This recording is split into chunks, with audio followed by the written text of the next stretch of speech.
Hello there and welcome to another Hero Arts video. It's Michelle Short here, and today I have a card to share with you using bold prints in a subtle way.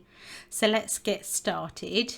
I'm starting off by adding ink blending onto a panel of Deluxe smooth white cardstock.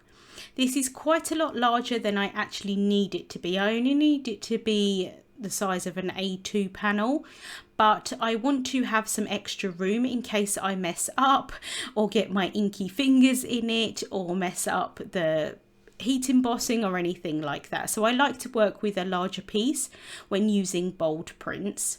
I'm taking some extra large ink blending brushes and I'm using those to blend the reactive inks onto this panel of cardstock. I'm starting off by just laying down the colour first in random places, and then I will go back and actually blend all of the colours together. So I'm starting off with blue raspberry ink, which is a really lovely kind of dark aqua-y tealy tone.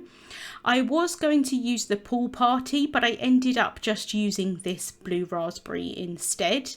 And then I'm also going to use a blue and two greens as well. So like I said, I'm just kind of randomly blobbing in some colour to start with. This is the blue Hawaii here, and I'm just adding that towards the left hand side. And then I'm kind of blending that out with the blue raspberry. I know that those two colours blend quite nicely together. I don't think the blue Hawaii and green apple blend that nicely together. It does get a little bit dark. So that's why I wanted that blue raspberry kind of in between. So then I went in with the green apple, the key lime fizz, and then I'm now going back in with the blue raspberry, and then I go back in with all of the different colours to add some more saturation of colour on top, and also, like I said, blend the shades together as well. And these blending brushes just work so nicely to blend all of the colours together. And because these reactive inks have a pigment property, you can actually kind of layer the colours up on top of each other. And if you wanted it to be lighter, you can kind of go over it with a lighter ink and it will lighten it up slightly as well. While I was tidying up my desk, I wanted to show you what I do for tidying it up and keeping all of my tools together. So this is the Hero Tools handy holder, and I pop all of my brushes in it when I've finished ink blending. I don't keep it as like a permanent fixture on my desk. I use it when I'm tidying up, and it's just been completely invaluable to me. I absolutely love it.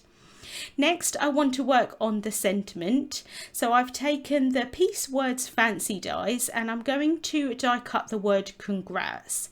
So I'm just placing that down onto some more Deluxe smooth white cardstock with some low tack tape. And then I'm going to run that through the Hero Tools compact cutter. This is such a cute little die cutting machine, perfect to have on your desk. And actually, although it's made for smaller dies, you actually can fit fairly large dies in it. Obviously not huge dies, but it does work quite well for lots of different sizes, but perfect for these little sentiments. I've then cut that another 3 times from the same cardstock, and I'm going to layer them one on top of each other, and I'm using precision glue for that. My glue is a little bit runnier than it would be ordinarily. We had quite a kind of large heat wave here in the UK not that long ago, and it seems to have made some of my glues a little bit runnier than usual, but they still stick absolutely fine. It just means that they're coming out of the bottle a little bit easier than they ordinarily would do. So I've left the first die cut in the negative portion of the cardstock. That was so that I made sure I didn't kind of distort it or anything like that. And once 2 of them kind of are adhered together, it's a lot more sturdy so that I can add the others on top without it being in the negative. So just running more of that precision glue on top of the sentiment, and then I can pop the next one on top.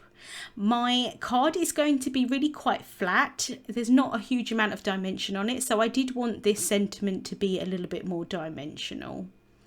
So I can just make sure that they're all stacked on top of each other nicely. And then I'm going to use my tweezers here just to try and get rid of any of that excess glue. The great thing about this glue is it dries completely clear, and actually it does clean off really quite well. So that's not too bad, thankfully. So next I want to work on an accompanying sentiment, and I'm using the Congrats and Yay Stamp and Cut XL.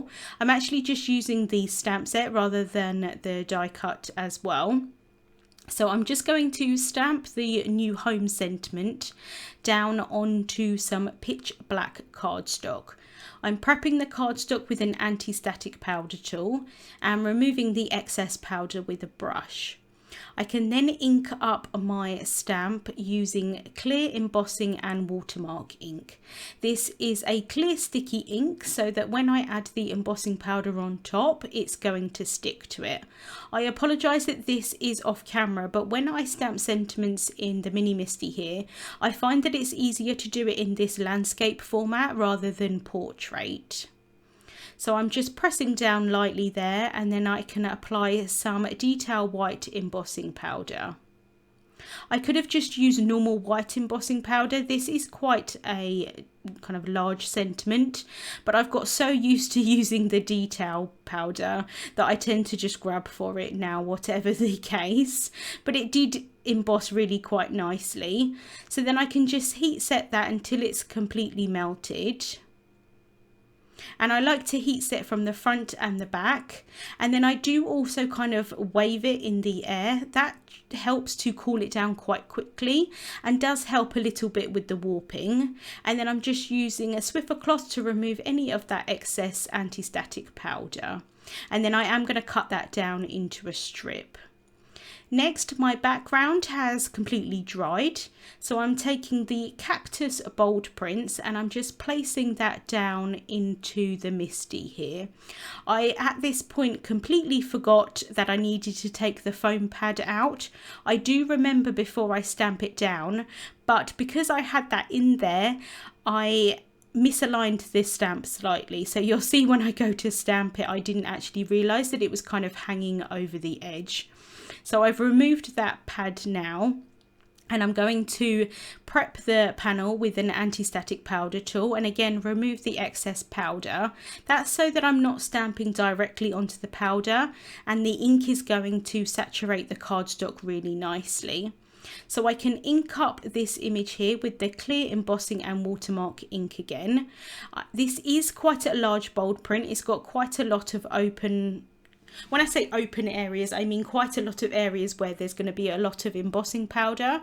So I'm just trying to ink that up really nicely. When I stamped that down, I realised that the top right hand corner wasn't quite stuck down enough. So you'll see here that I'm really trying to push that down. I already know that this panel of cardstock is bigger than I need it to be, which is really handy because I know that I'm going to cut off that right hand side. So I'm just pressing down really well in the Misty here, and I did ink it up and stamp it down twice, and I'm just checking here to make sure that I've got a decent amount of coverage of that ink before I apply the clear embossing powder. I really like using clear embossing powder on backgrounds. When I'm doing backgrounds with bold prints, I do tend to do white embossing powder and then do ink blending, kind of ink resist onto it, but I did this recently with another card with another bold prints, and I did clear embossing powder, and I remembered how much I really love the subtle look of the shiny clear embossing powder over ink blending. So here I can heat up the panel, and I'm just going to heat that embossing powder, and especially with clear embossing powder on ink blended background, you can see it melt so nicely. And I did speed this up, but I wanted to keep it all in because the heat embossing is just still one of those really magical things. I just absolutely love seeing it melt before my eyes. Now, I'll be honest with you, I didn't get a great impression with the ink in the end, and so my embossing powder is a little bit more textured than I would like it to be, but actually it worked out quite well for this image because it's Cactus and they're kind of you know, what's the word, prickly and everything, and so they will have some texture to them, so it worked out okay in the end. Here I've got a panel of vellum, and I'm actually using this as a template to figure out where I want to cut my panel down.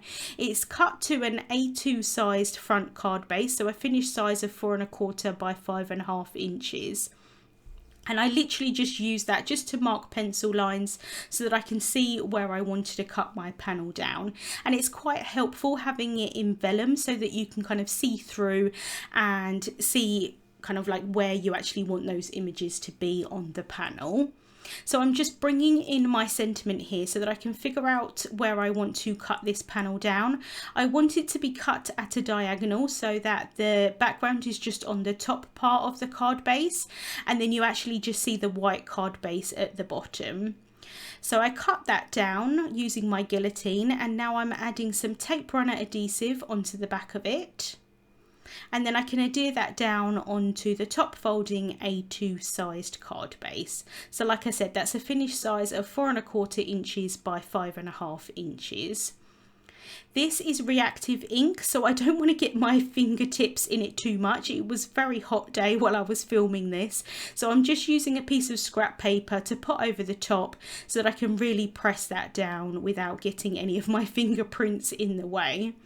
I'm then adding some precision glue onto the back of that sentiment strip, and I can place that down on top of that line there where I've cut off the bottom of the background. So just using some tweezers there just to help me out. And then once that's in place, I can cut off the excess pieces of that sentiment strip with my scissors. I've then added some small dabs of that precision glue on the back of the congrats word, and again I'm using those tweezers just so that I can kind of hover it over, make sure that it's where I want it to be before I press that down.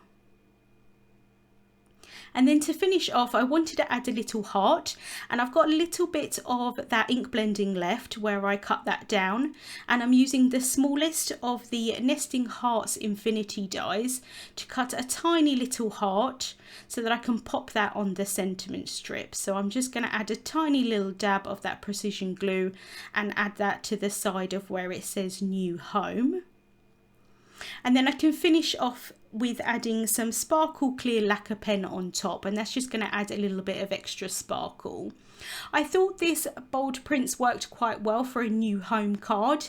Here in the UK, it's quite customary to send a plant or some flowers to people when they've moved home, so I thought it worked quite nicely for this card. Links to the products that I used will be listed in the description bar on YouTube and also over on the Hero Arts blog.